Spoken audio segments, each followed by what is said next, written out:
George Bati, Ramogi TV.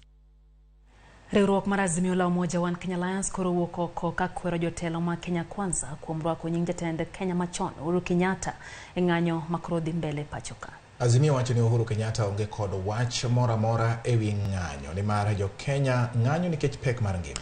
Ka jafwambo marwa Eriko Wenga lero Azimio ramo ni ng'anyo margi ma jumani nyaka dhi mana nyime. Seche makoro odong' mana ndalo achiel kende to kweth mar Azimio dok e ndara mar bago ng'anyo makwedo piny owacho. Jotelo mag Azimio ne owuok oko mar dok ne jatend piny machon Uhuru Kenyatta. Gilero ni onge lwet Uhuru e ng'anyo madhi nyime gie sani. Now, Kenya Kwanza claim that protesters are being paid. Now, for anyone to claim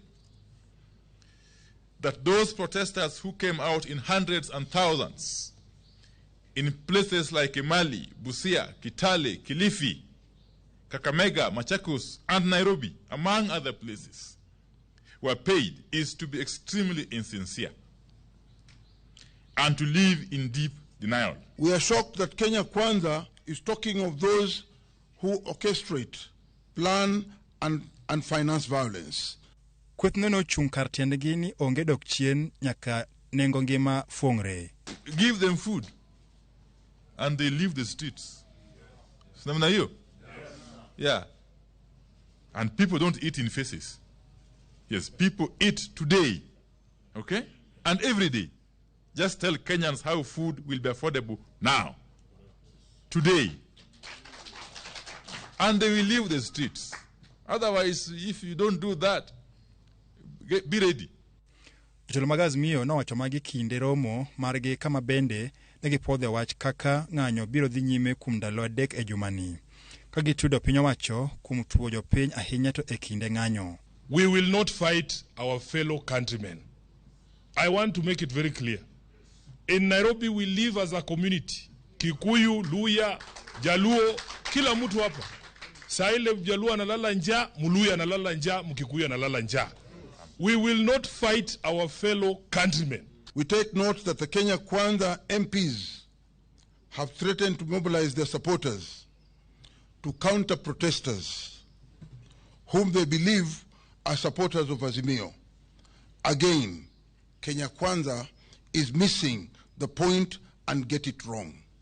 Kalore kod kweth mar Azimio pek mar ngima emomiyo jo Kenya dhi e ng'anyo ni mar jatend piny William Ruto ema koro chuno oganda mondo owuog oko mar chopo dwaro mar ratechgi. The conflict that we are going to experience on Wednesday, Thursday, and Friday is a conflict between one William Samoei Ruto and the people of Kenya. That's what's happening. Ukweli wa mambo ni kwamba chenye Mheshimiwa Ruto hajaelewa ni kuwa msukumo huu, maandamano haya si vita baina ya Ruto na Raila. Maandamano haya, msukumo huu umeletwa kwa sababu hali ya maisha haiwezi ikakidhika tena. Magitimre seche mag kweth mar Operation Linda Ugatuzi to koro sundo mondo keti twak mar adhai mar tieko tulo gi ywaruok. Kwethno bende obwogo chopo e doho mar piny mangima mar ICC kalore kod kaka obila kedo gi jo ng'anyo. Koro wakwa ni kik wapang tho ma jo piny, wapang kwe. To wadwaro ni mondo oluong romo ma piny mangima ibomas mondo ji obed piny ka nyithi ng'at achiel, mondo wabed gi handshake ma piny mangima, kik wabed gi handshake mar owete ariyo kende, nikech ng'ata mowe handshake no biro nwang'o ka nitie kuma ohinyore kuomi. Wabed gi gimoro achiel mondo wawe mondo ji kik tho. Seche mang'anyo mar tipo koro wiye limbo e thuru kako chakre tich adek mar jumani, kwayo nitie ni jotelo ariyo madito mano ogai mar Azimio Raila Amolo Odinga kaachiel kod jatend piny William Ruto obed machiegni kod wach mar twak ma biro tieko midhiero ma jo Kenya nyalo kale kinde ng'anyo. Eriko Wenga, Ramogi TV, Nairobi. Wasudo nyime jadolo mar